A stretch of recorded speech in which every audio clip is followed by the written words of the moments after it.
Silingaw mga bade, nya lami, panabi. Shot sana ako kaso paisip ko. Wala tayong pulutan ah.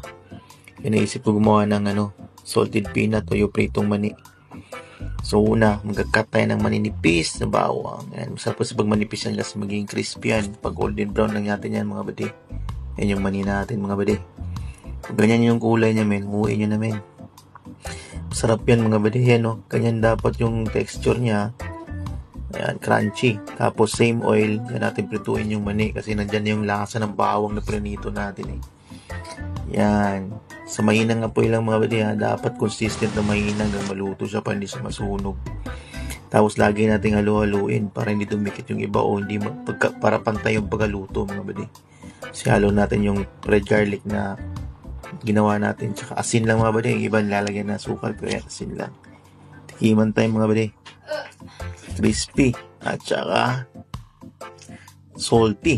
Yan ang panalo dyan. Bagay na bagay sa beer yan mga badi. Tsaka marami ka pang matatabi oh. Di ba? Ito na sinasabi ko mga badi. Beer at saka mani. Yan oh.